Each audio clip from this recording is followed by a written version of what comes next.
وقت یہ سمجھنے کی ضرورت ہے کہ پاکستان جو ہم کہتے ہیں نا نازک وقت سے گزر رہا ہے، نازک وقت سے نہیں گزر رہا ہے۔ انشاءاللہ تعالی وقت تو مضبوط ہوگا، لیکن تاریخ ساز وقت سے ضرور گزر رہا ہے۔ اور اس وقت پاکستان بالکل واضح دورائے پہ کھڑا ہوا ہے، اور یہ سفر جو ہے وہ پچھلے چند ماہ سے جاری تھا، اور اب بالکل تقریباً وہاں پر بات آ گئی ہے کہ میرے خیال میں یہ جو ہفتہ ہے، یہ ہفتہ جس میں ہم بیٹھے میں، اور زیادہ سے زیادہ اگلے ہفتے جو ہے پاکستان کے مستقبل کی سمت کا تعین ہونے والا ہے۔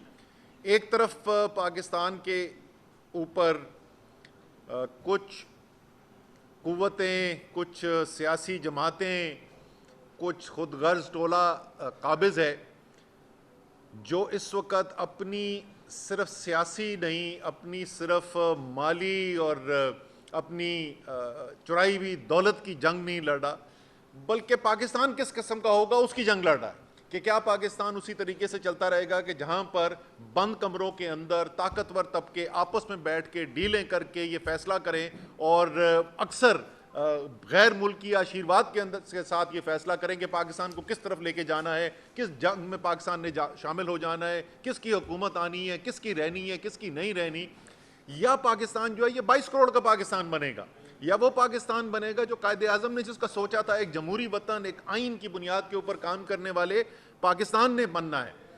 اور اس وقت جو 22 کروڑ ہیں وہ تو فیصلہ کر بیٹھے، اس میں تو کسی کو کوئی شک نہیں ہونا چاہیے کہ 22 کروڑ پرانی تنخواہ پر نوکری کرنے کو تیار نہیں ہے، اور یہ فیصلہ ہو چکا ہے کہ اب جو ہم نے ملک کو چلانا ہے وہ آئین کی بنیاد پہ چلانا ہے، وہ جمہوریت کی بنیاد پہ چلانا ہے، اور یہی وہ خوف ہے جو نظر آ رہا ہے کہ قوم فیصلہ کر کے بیٹھ گئی ہے۔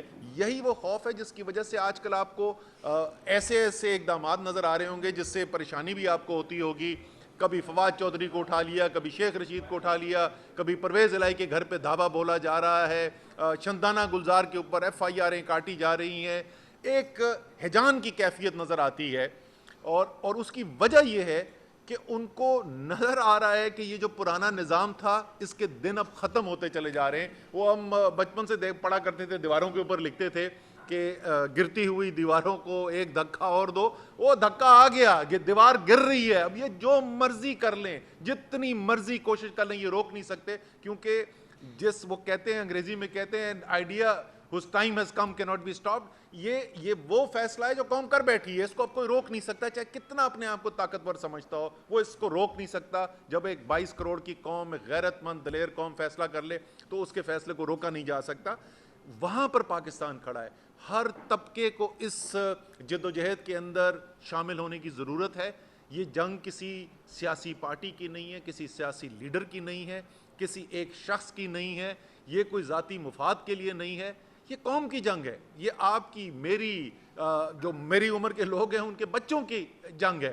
تو اس کے اندر آپ کا حصہ لینا، اور ہر طریقے سے ہر شخص جو ہے اس کو ایک ہی طریقہ کار نہیں ہے اس کو اس تحریک کے اندر شامل ہونے کا، اس آزادی کی جنگ کے اندر حصہ لینے کا۔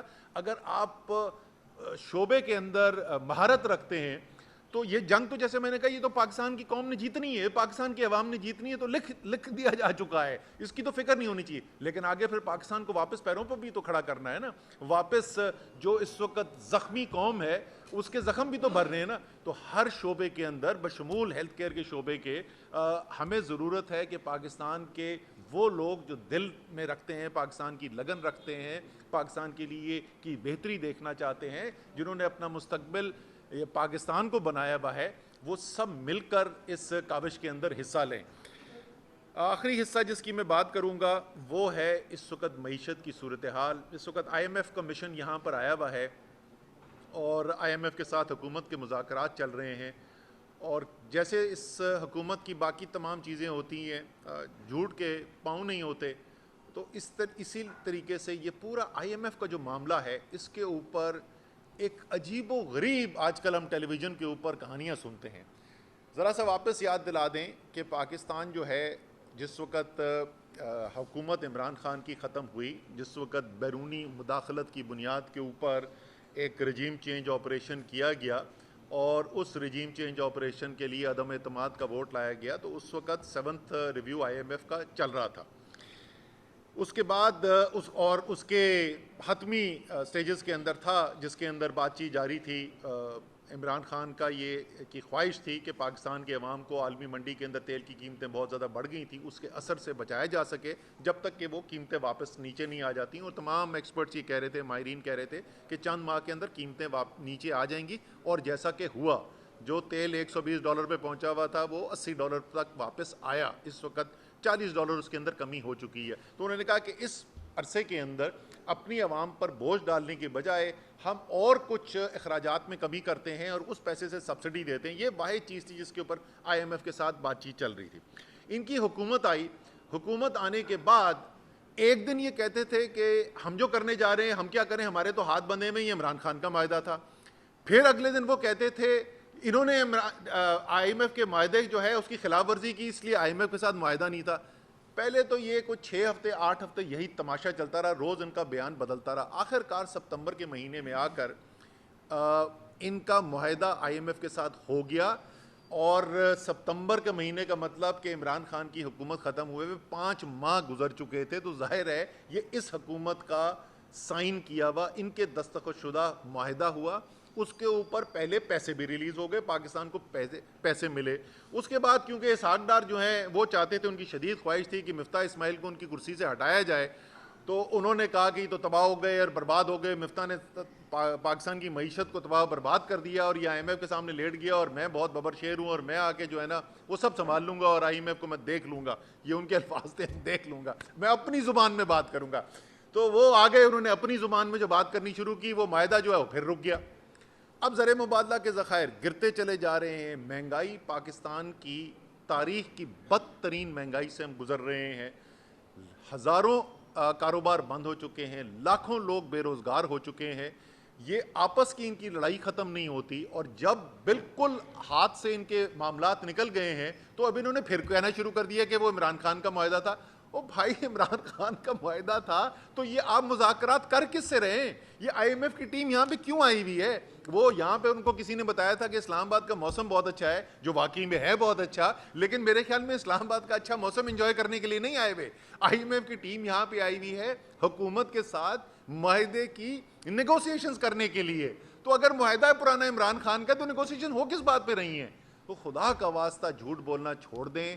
یہ آپ کو بھی پتا ہے, ساری قوم کو پتا ہے, آپ کے بس کی بات نہیں ہے اس ملک کو اس مشکل وقت سے نکالنا. اس مشکل وقت میں ڈالا آپ نے ہے, اور جس نے ڈالا ہو مشکل وقت کے اندر, تو اس نے کیا مشکل وقت سے نکالنا ہے. تو اس لیے آپ اس سے اب تک جتنا عوام کے اوپر ظلم کر چکے ہیں اور اپنی سیاست تباہ و برباد کر چکے ہیں, خدا کا واسطہ اب یہ جو باتیں آپ نے ٹیلی ویژن پہ شروع کی ہیں, کھلم کھلا آئین توڑنے کی دھمکیاں جو آپ دے رہے ہیں کہ 90 دن کے اندر انتخابات نہیں کرائیں گے, اب اپنے آپ کو آرٹیکل 6 کی زد میں لا کر اپنے لیے اور مصیبتیں نہ کھڑی کریں. مجھے یقین ہے پاکستان کی عدلیہ آئین کی دفاع کرے گی, اور لاہور ہائی کورٹ اور پشاور ہائی کورٹ کے اندر کیسز ہیں, مجھے یقین ہے کہ ان کا فیصلہ ایک فیصلہ چل سکتا ہے. لاہور ہائی کورٹ میں تو آرڈرز کے اندر بالکل واضح لکھ دیا ہر صورت میں الیکشن 90 دن کے اندر اندر ہونا ہے. تو الیکشن کی تیاری کریں. ہمیں پتہ ہے کہ آپ کو مار اس دفعہ انشاءاللہ تعالی پاکستان کی قوم سے بے تحاشا پڑنی ہے جو آپ نے ملک کے ساتھ کیا ہے, لیکن اس کے باوجود آپ کے پاس اور کوئی راستہ نہیں ہے. تو اس لیے آئین توڑنے کی باتیں چھوڑ دیں اور الیکشن کی تیاری کریں, میدان کے اندر آئیں. بہت بہت شکریہ.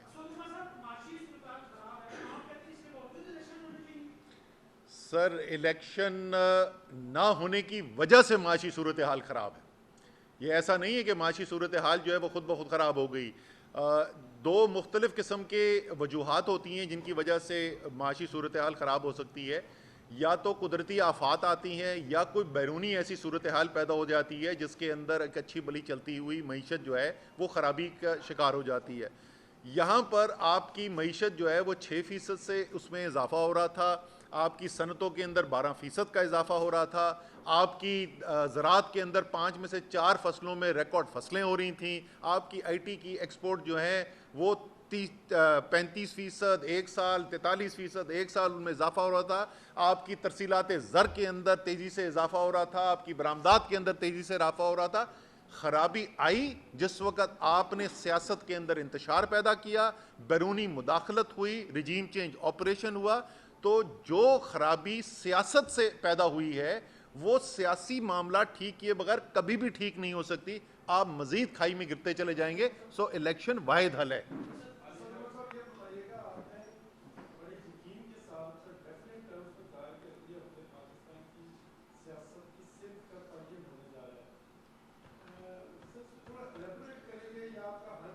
نہیں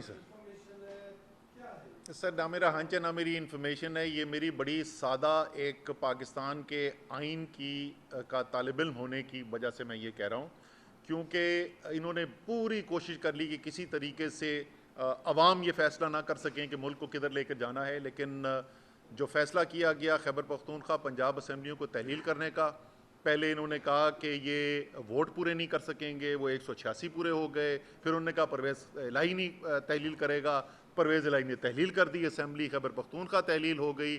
اب وہ یہ کہہ رہے ہیں کہ ہم الیکشن کروانے نہیں دیں گے. یہ ہمیں پتہ تھا کہ انہوں نے یہی کرنا ہے. ہم اپنی پٹیشن لے کے ہائی کورٹس میں چلے گئے. لاہور ہائی کورٹ میں 2 دفعہ ہیئرنگ ہو چکی ہے, پشاور ہائی کورٹ میں آج پہلی ہیئرنگ تھی, اور تھرسڈے کو جمعرات کے دن پرسوں کے دن لاہور ہائی کورٹ کے اندر تیسری ہیئرنگ ہونی ہے. جیسے جج صاحب نے خود کہا تھا پچھلی دفعہ, اس میں کوئی بڑا آئینی سوال موجود نہیں ہے, واضح حقائق ہیں. تو انشاءاللہ تعالی یہ اس ہفتے کے آخر تک, وہ تو جج صاحب فیصلہ کریں گے کس دن انہوں نے ججمنٹ لکھنی ہے, لیکن لگتا ایسا ہے کہ اس ہفتے کے آخر تک یہ فیصلہ آ جائے گا کہ پنجاب الیکشن کی طرف جا رہا ہے. اگلے ہفتے کے پی کے الیکشن کی اناؤنسمنٹ آ جانی ہے, اور جیسے ہی پاکستان اس الیکشن کی طرف جائے گا تو پاکستان اب اس راستے پہ پہلے اپنے قدم لے لے گا کہ ایک آزاد, حقیقی طور پہ آزاد پاکستان, جہاں پہ حاکمیت اللہ کی ہے, لیکن اس اللہ کی حاکمیت کو صرف اور صرف پاکستان کے عوام کے ذریعے پاکستان میں فیصلے کیے جائیں گے, کسی اور کو یہ اختیار نہیں ہوگا.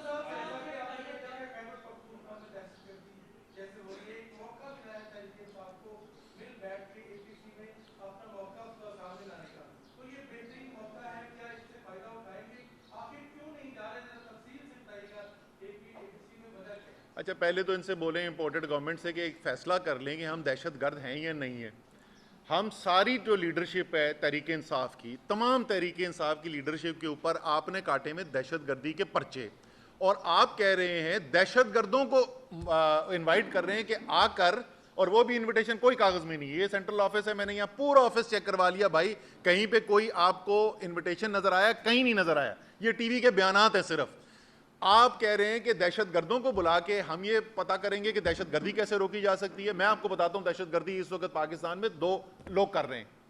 ایک ہیں وہ دہشت گرد جو اس وقت خاص طور پہ خیبر پختونخوا کے صوبے کے اندر دہشت گردی کے واقعات کے اندر ملوث ہیں, اور دوسرے دہشت گرد وہ ہیں جو آئین قانون کو توڑ کر اعظم سواتی پر ظلم کر رہے ہیں, شہباز گل کے اوپر ظلم کر رہے ہیں, فواد چودھری کے چہرے کے اوپر کپڑے ڈال کے ہتکڑیاں لگا کے کورٹ میں لے کے آ رہے ہیں, شیخ رشید کو غیر قانونی طور پر اٹھا رہے ہیں. تو جناب دہشت گردی اگر آپ نے ٹھیک کرنی ہے تو سب سے پہلے یہ دہشت گرد جو اس وقت حکومتی نظام چلا رہے ہیں, سب سے پہلے تو ان کو اس نظام پہ سے اتاریں نا, پھر دوسرے جو دہشت گرد ہیں ان سے بھی مقابلہ کیا جائے گا. اور اس صرف یاد دلانے کے لیے کہ 3.5 سال عمران خان کے ہوتے ہوئے نہ کوئی ڈرون حملے ہو رہے تھے, نہ بڑی دہشت گردی کی وارداتیں ہو رہی تھیں, ملک کے اندر امن تھا اور ملک خوشحالی کی طرف جا رہا تھا. جی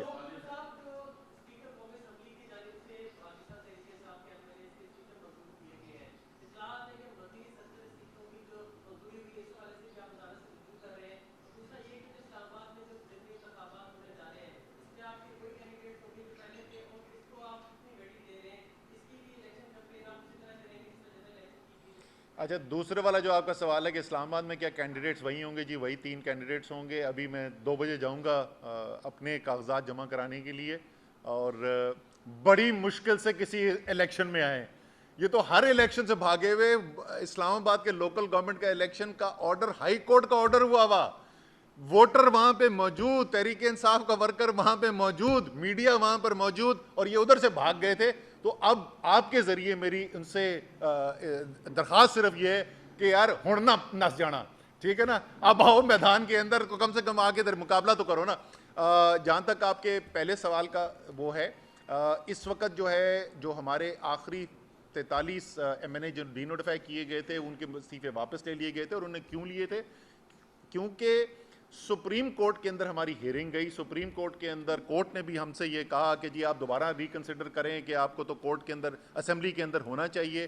اس کے بعد مشاورت ہوئی اور چیئرمین عمران خان نے یہ اعلان کیا کہ ہم اسمبلی میں لیڈر آف اپوزیشن کی پوزیشن واپس لینا چاہتے ہیں. اس فیصلے کی بنیاد کے اعلان کر دیا گیا. اس اعلان کو کرنے کے بعد یہ استعفے واپس لیے گئے تھے.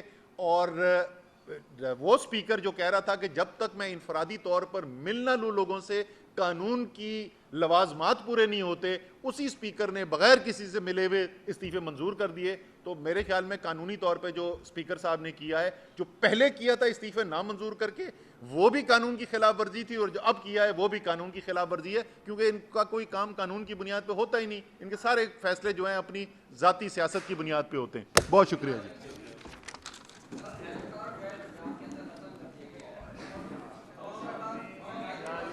ایک سیکنڈ یہ اچھا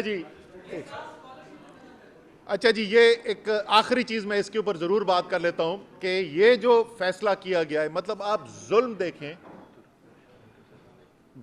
یہ ظلم دیکھیں کہ سب سے پہلے آپ عوام کے اوپر تاریخ کی بدترین مہنگائی کا بوجھ ڈالیں, اس کے بعد آپ ہزاروں کاروبار بند کرا دیں, لاکھوں لوگوں کو بے روزگار کر دیں.